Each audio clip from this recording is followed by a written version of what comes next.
I suppose I should start by saying that my name is Jason. I'm 33 years old and I was married to Emily for almost 6 years.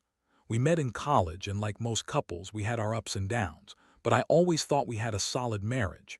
That's why when the cracks began to show, I didn't want to see them.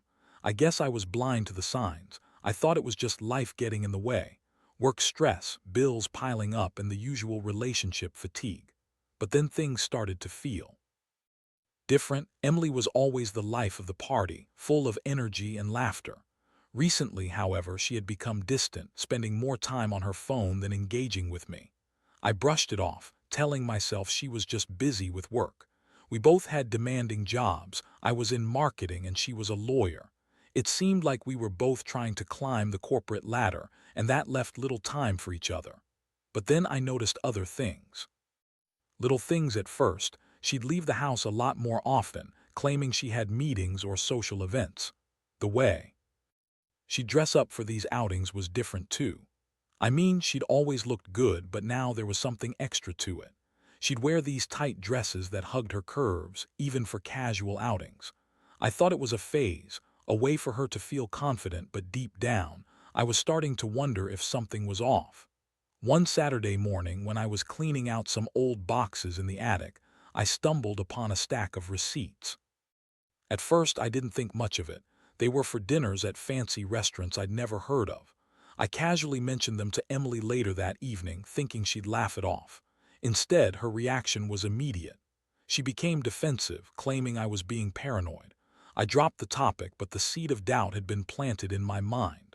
Things escalated when I decided to take a peek at her phone one night.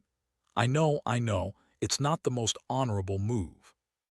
But I had this gut feeling tugging at me, and I was desperate for answers. The moment I unlocked her phone, I felt like I was opening Pandora's box.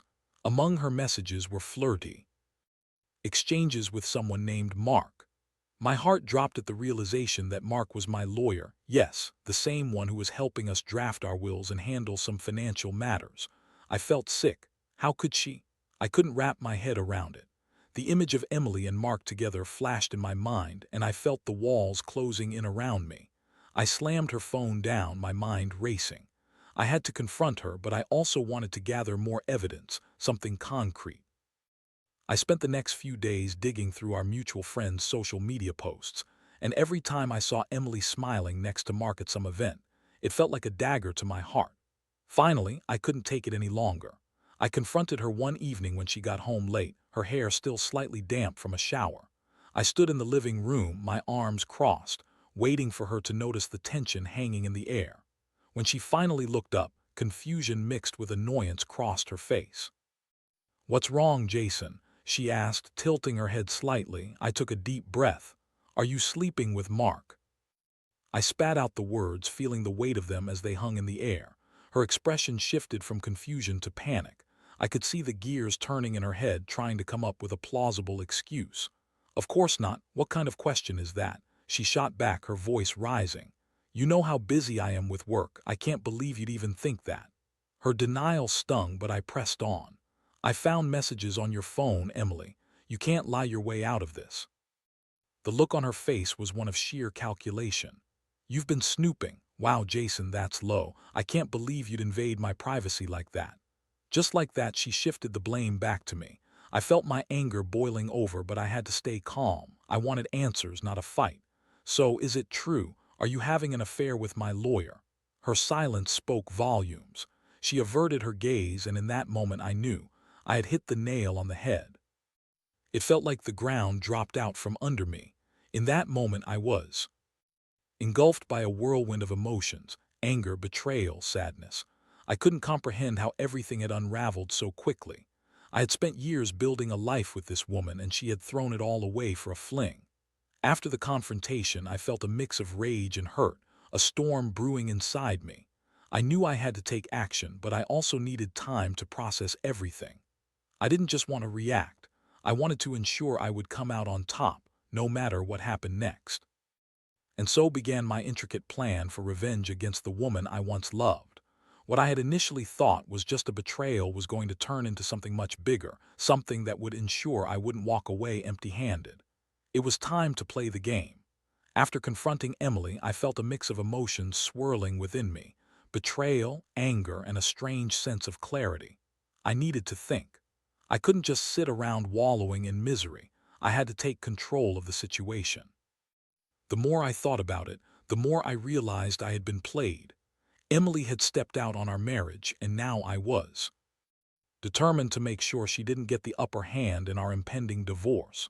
The very first thing I did was gather evidence. I didn't want a he said she said situation dragging me down. I spent the next few nights compiling everything I could find: screenshots of texts, records of restaurant receipts, and anything that could prove Emily's infidelity. I even reached out to a few of our mutual friends to see if they'd seen her with Mark. Surprisingly, a couple of them had noticed her strange behavior, and they confirmed what I suspected. Meanwhile, Emily was playing a different game. She tried to act normal, throwing in the occasional apology or sweet gesture, like making my favorite dinner or leaving little notes around the house. But I could see right through it. It was like watching a bad actress perform a scene she didn't believe in. I remember one evening, she walked up to me with a tentative smile, trying to engage me. "Maybe we should go away for the weekend, just the two of us," she suggested, her voice almost too bright. My stomach churned at the thought. I couldn't believe she was trying to salvage things after what she had done. I looked her dead in the eye, and all I could muster was, "No thanks, I've got plans." The look of confusion on her face was almost satisfying, as if she was finally starting to realize that I wouldn't be her punching bag anymore.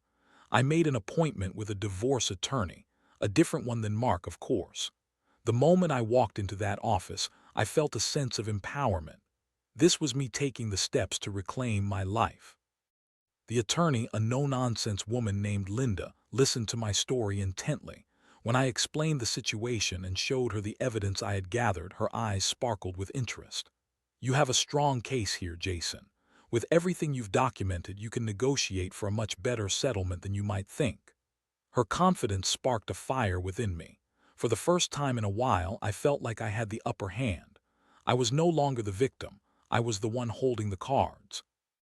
Linda laid out my options, and with each one, I could feel a sense of vindication wash over me. I was going to make sure Emily understood the consequences of her actions. Once I had my strategy in place, I felt ready to execute my plan. I decided to confront Emily again, but this time I would do it on my terms. I wanted her to realize that I was no longer going to let her walk all over me. A week later, I called her into the living room for a chat. She walked in, her usual confident demeanor slightly shaken. I could tell she sensed something was off. I took a seat on the couch, steeling myself for what was about to unfold. "Emily, we need to talk about our situation," I began, keeping my tone steady. "I've been doing a lot of thinking since our last conversation." She sat down across from me, her expression a mix of curiosity and apprehension. "What do you mean? I thought we were trying to work through things." I smirked slightly, knowing she was fishing for information. "Working through things? You mean like you worked through your feelings for Mark?" I dropped the name like a bombshell, watching her face go pale. "How do you know about him?" she stammered, her bravado crumbling. "I have my ways, Emily. I know everything." I gestured to the folder I had prepared, filled with evidence of her affair. "I've documented it all: texts, receipts, everything. I've met with an attorney, and I'm ready to file for divorce." Her reaction was a whirlwind of emotions: shock, anger, and then a desperate attempt to regain control. "You're being ridiculous. We can fix this, Jason. We can go to couples therapy. I didn't mean for it to happen." I held my hand up to stop her. "Save it, Emily. You made your choice. This isn't about fixing things anymore. It's about what happens next. I won't be taken for a fool." The tension in the room was thick, and I could see her scrambling for words. Everything she said was laced with desperation. "You don't want to throw away 6 years over a mistake. We can be better." I could feel my resolve hardening. "That's the thing, isn't it? You think this is just a mistake. This wasn't just a moment of weakness for you. This was a choice. And now I'm going to make sure you understand the ramifications of that choice." The silence that followed was deafening. Emily finally fell silent, her expression shifting from anger to realization. In that moment, I knew I had her where I wanted her. She had been playing a game, and now I was playing by my own rules. As I walked out of the room, I felt a surge of power. I was no longer the man who would sit back and take whatever life threw at me. I was going to ensure that when this was all said and done, I would walk away from this marriage not only with my dignity intact, but also with a solid divorce settlement that would allow me to start anew. This was just the beginning. The wheels were in motion, and there was no turning back. After the confrontation, life at home became a strange mix of tension and unspoken words. Emily seemed to have entered a state of denial, pretending as though everything was fine, but I could see the cracks forming in her facade. She'd throw out half-hearted compliments or try to initiate small talk, but it all felt hollow. I had turned into a stranger in my own home, and I relished every minute of it. I spent the next few weeks preparing for the divorce. I met with Linda regularly, going through the details of our finances, assets, and what I hoped to achieve through the settlement. Emily and I had both worked hard to build our lives together, a cozy house, 2 cars, and even a small savings account. It was all going to play a significant role in the division of our assets. I also started to mentally prepare myself for the emotional roller coaster that was sure to come. I knew Emily would fight back. She wasn't going to let me walk away without putting up a fight, especially when it came to financial matters. I had seen her combative side during our marriage, particularly when it came to business discussions. She was a tough negotiator, and now I was fully prepared to match her blow for blow. The day finally came when I officially filed for divorce. I remember sitting in Linda's office as she handed me the documents. There was something surreal about the moment. I was finally taking control of my life. I signed the papers with a sense of finality, and as I handed them back to Linda, I felt a wave of relief wash over me. However, I knew that Emily wouldn't make this easy. I had no doubt that she would retaliate. She'd try to swing the narrative in her favor. Sure enough, the next day, Emily confronted me again. She cornered me in the kitchen while I was pouring a cup of coffee, her arms crossed defiantly. "Did you really have to go through with it, Jason? Filing for divorce? You're just making things harder for both of us," she said, her tone laced with indignation. I took a deep breath, trying to remain calm. "No, Emily, you made things hard for us. This is the consequence of your actions. You think you can just walk away and take everything. I worked just as hard as you did for this life." She shot back, her voice rising. I had anticipated her reaction, and I was ready with my response. "Well, it's not just about what you want anymore. You decided to cheat, and now you're going to face the repercussions. I've got everything documented, and I won't hesitate to use it in court." Her expression shifted again, this time a mixture of anger and fear. "You wouldn't do that to me. I'm your wife." "I was your husband too," I replied coldly, feeling that familiar surge of empowerment. "But you chose to betray me. You think I'm going to let you manipulate me into feeling guilty for standing up for myself." That was the turning point. Emily's eyes filled with frustration, and I could see the wheels in her head turning as she processed my words. For the first time, it felt like she was grasping the reality of what she had done. As the days turned into weeks, the tension in the house grew. Emily tried to play the victim, reaching out to friends, family, and even colleagues to air her grievances. I knew she was trying to paint me as the bad guy, but I also knew that I had the upper hand. I kept my composure and refused to give in to her tactics. I also started to lean on my support system. I confided in a couple of close friends about what was happening. They had seen my relationship with Emily from the inside, and they understood the pain I was going through. They encouraged me to stay strong and reminded me that I deserved better. It helped to have people in my corner, reminding me that I wasn't alone in this fight. Then came the moment I had been both dreading and anticipating, the day Emily and I would face each other in court for the first time. It was a rainy Tuesday morning, and as I drove to the courthouse, I felt my heart racing. This was it, the culmination of everything that had transpired. I had my evidence, my strategy, and I was ready to fight for what was rightfully mine. I arrived early, sitting in the waiting area, watching as couples came and went. Some looked nervous, while others seemed resigned to their fates. I was focused, determined to keep my emotions in check. When I finally saw Emily walk in, I felt a surge of conflicting emotions. She had dressed sharply, her hair impeccably styled, but I could see the tension in her shoulders. Our eyes locked for a brief moment, and it was as if the world around us faded away. I could see the anger in her gaze, and it dawned on me that she was just as scared as I was. This was the beginning of the end of our marriage, and despite everything that had happened, a part of me felt a twinge of sadness. When our names were called, we stepped into the courtroom, and the reality of it all hit me. I took a seat on one side of the long table, while Emily sat opposite, flanked by her attorney. The atmosphere was charged, and I could feel the weight of the situation pressing down on me. As we began to present our cases, I felt a mixture of adrenaline and anxiety. I had rehearsed what I wanted to say, but standing there facing Emily, the emotions threatened to overwhelm me. I took a deep breath and focused on the facts. This wasn't about emotions. This was about ensuring I walked away with what I deserved. Emily's attorney opened with her arguments, painting a picture of a couple that had simply fallen out of love. I could see Emily nodding along, trying to appear composed.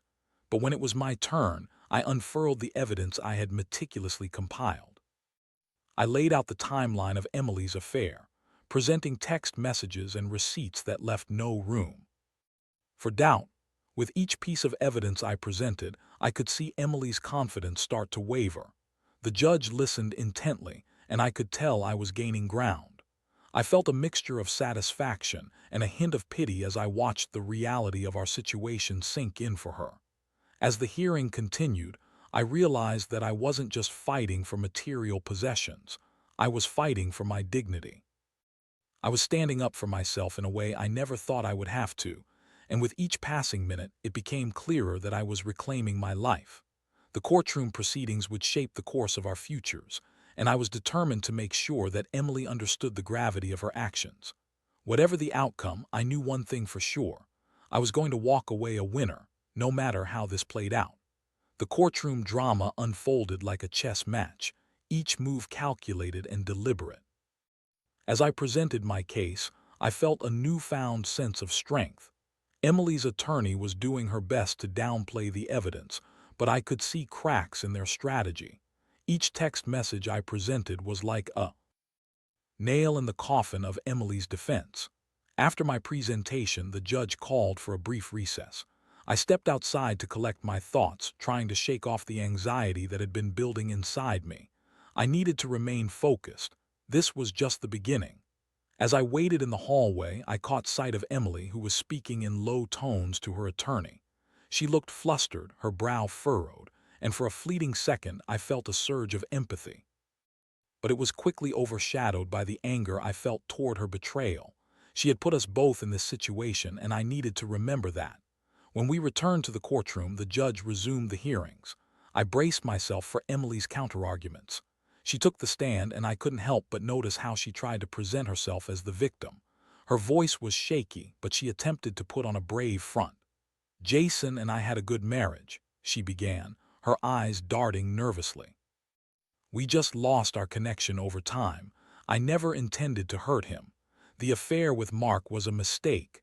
It was just a brief moment of weakness during a tough time." I clenched my fists at her words. It was the same tired narrative she had been presenting since the affair was discovered. She had the audacity to act as if she had been the one wronged here. I couldn't let her manipulate the narrative any longer. When it was my turn to cross-examine her, I stepped forward, ready to tear down her facade. "Emily, you claim it was a moment of weakness, but how long did this affair go on?" She hesitated, looking for a way out. "It was a few months, but it didn't mean anything. Didn't mean anything." I pressed, my voice steady.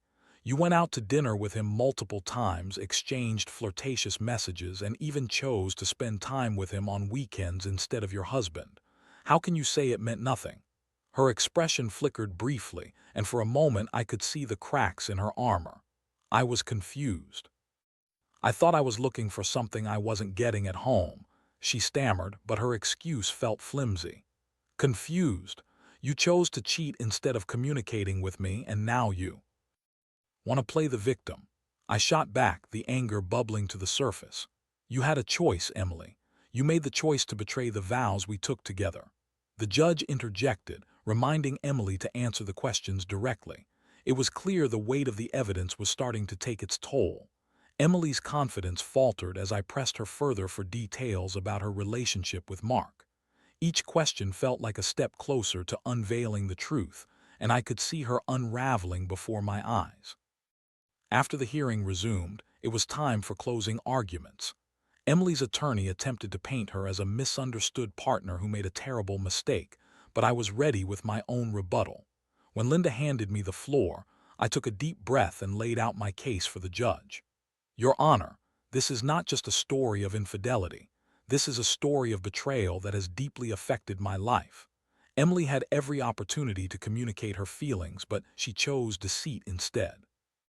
I have given years of my life to this marriage, and now I find myself standing here, fighting for what is rightfully mine. I glanced at Emily, who was staring at the ground, her composure slipping. Every text message and receipt I presented shows that this was not just a fleeting mistake. This was a conscious decision, one that she made repeatedly over several months. I'm not asking for revenge. I'm asking for justice. I deserve to walk away from this with my dignity and my fair share of what we built together. When I finished, I felt a mix of exhaustion and relief wash over me. I had said my piece, and now it was up to the judge to make a decision. As we left the courtroom, I exchanged a glance with Emily, and for the first time in a long while, I didn't see the woman I once loved. I saw someone who had lost everything because of her choices. In the days that followed, I felt a strange sense of clarity. I was still angry, but I was also beginning to let go of the emotional weight that had been dragging me down. I kept busy with work, focusing on my projects and reconnecting with friends. I even started to think about what my life might look like post-divorce. Then came the day of the ruling. I was a ball of nerves as I entered the courthouse, my thoughts racing. I had prepared for the worst, but a small part of me held out hope that the judge would see things my way. As I sat in the courtroom, waiting for the judge to arrive, I couldn't help but replay everything in my mind, the good times, the bad times, and everything in between. I realized that while the pain of betrayal would linger, I had to look forward to my future. The judge entered and the courtroom fell silent. I held my breath, waiting for the words that would shape the next chapter of my life. After reviewing the evidence and listening to both parties, I have come to a decision. The judge began. My heart raced as I leaned forward, desperate to catch every word. Mr. Anderson, you will receive a fair settlement that reflects the contributions made by both parties during the marriage. Ms. Thompson, you will retain custody of the dog, but Mr. Anderson will receive a larger portion of the shared assets, given the circumstances surrounding the dissolution of the marriage. I let out a breath I didn't realize I was holding. I had won. The judge's ruling reaffirmed everything I had fought for. It was a bittersweet victory, but it felt good to know that I was walking away with my dignity and a fair settlement. As I left the courthouse, I felt a weight lift off my shoulders. I was ready to move forward, to start anew. Emily would always be a part of my past, but she wouldn't define my future. As I stepped out into the light, I felt a sense of hope beginning to blossom. This was my chance to reclaim my life, and I was determined to make the most of it. The weeks following the court ruling felt like a whirlwind. I was finally free from the constraints of my marriage, but the emotional aftermath took time to process.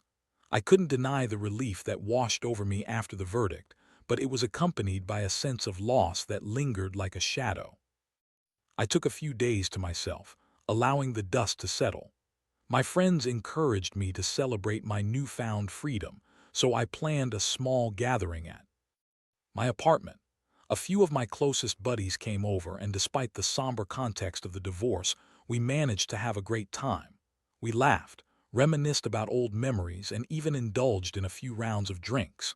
It felt good to be surrounded by people who cared about me and who were willing to lift my spirits. As the night progressed, I felt lighter, as if a cloud was finally beginning to lift. My friends kept raising their glasses, toasting to new beginnings and better days ahead. I couldn't help but smile, feeling a sense of camaraderie. It was a necessary distraction, one that reminded me that life moved on, even when it felt like my world had shattered. But as comfortable as it was to be surrounded by friends, a part of me still missed the companionship that Emily and I had shared. I had to remind myself that I deserved better than what she had offered.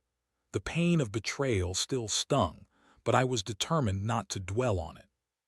Shortly after the gathering, I decided it was time to take a trip. I had always wanted to explore the Pacific Northwest, and now felt like the perfect opportunity to take some time off. I booked a week-long trip to Seattle and its surrounding areas, eager to soak in the fresh air and stunning landscapes. When I arrived, the city welcomed me with a cool drizzle and a vibrant energy. I spent my days wandering through Pike Place Market, sipping coffee in quaint cafes, and hiking in the lush forests just outside the city. Each moment felt rejuvenating, and I found myself lost in the beauty around me. The towering trees and serene lakes reminded me that life continued, and there was so much to explore beyond the pain. On one of my hikes, I stumbled across a secluded viewpoint overlooking a breathtaking lake. I sat on a rock, taking in the quiet beauty of it all, and reflected on everything that had transpired over the past few months. I had faced betrayal and heartache, but I had also emerged stronger. I was no longer the passive partner in a failing marriage. I was a man who had taken charge of his own destiny. As I sat there, I realized that the experience had taught me invaluable lessons about love, trust, and self-worth. I had come to terms with the fact that I wouldn't let Emily's betrayal dictate my future. I was ready to embrace new opportunities and experiences, and I was determined to open my heart again when the time was right. When I returned from my trip, life had a renewed sense of possibility. I began to focus on my career more intensely. I had been offered a promotion just before the divorce, and now I was ready to embrace it fully. I threw myself into my work, channeling my energy into projects that excited me. I was even considering enrolling in a few professional development courses to further my skills. I also started to explore dating again. It was daunting at first, but I knew I was ready to put myself out there. I signed up for a dating app, crafting a profile that highlighted my interests and what I was looking for moving forward. I was upfront about my past but emphasized that I was looking for new connections that were built on trust and mutual respect. The first few dates were nerve-wracking. I met some interesting women, some who were fun and engaging, while others just didn't click.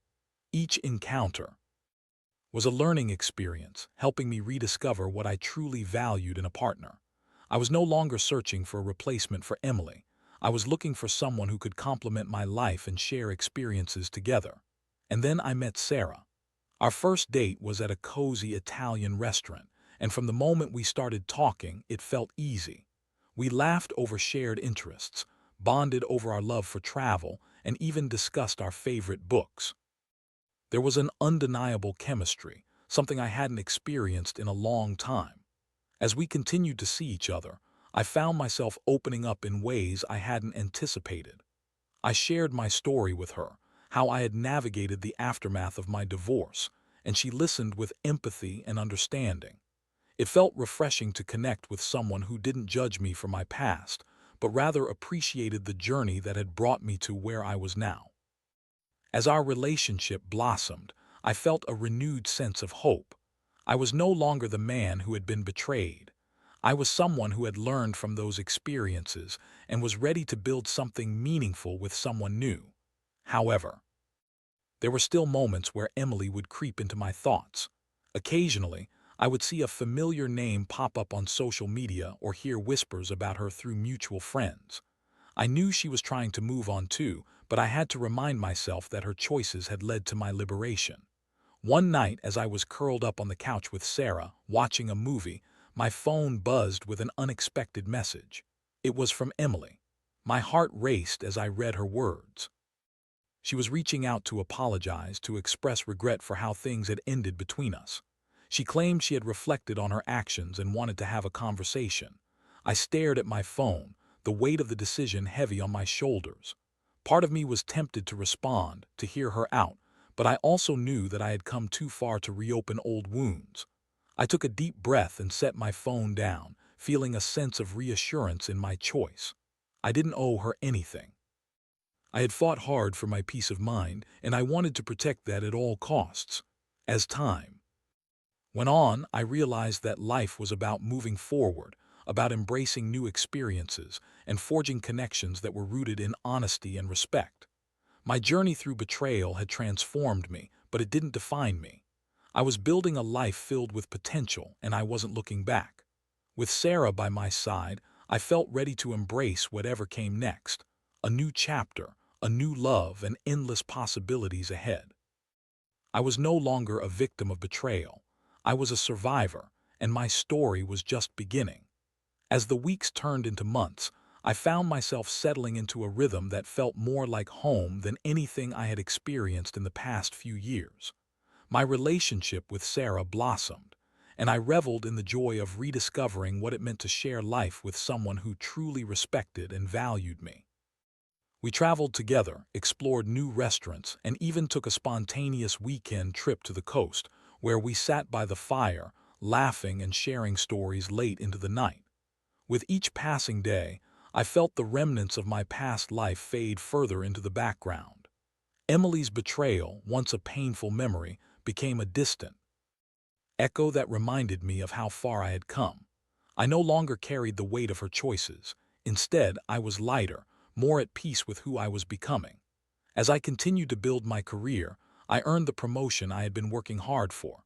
I was leading projects, mentoring newer team members, and finally feeling fulfilled in my professional life. The challenges I faced in the aftermath of my divorce became stepping stones, guiding me toward personal growth and resilience. I learned to advocate for myself, both in the workplace and in my personal relationships, and it felt good to embrace that new identity. One evening, while Sarah and I were enjoying dinner at a quaint little bistro downtown, the conversation turned serious. I had been contemplating how to address the journey we had shared so far and what it meant for our future. As I looked into her eyes, I felt a sense of clarity wash over me. Sarah, I really appreciate everything we've built together. I started, my heart racing. You've shown me a kindness and understanding that I thought I might never find again. I just wanted to say that I'm ready to take our relationship to the next level.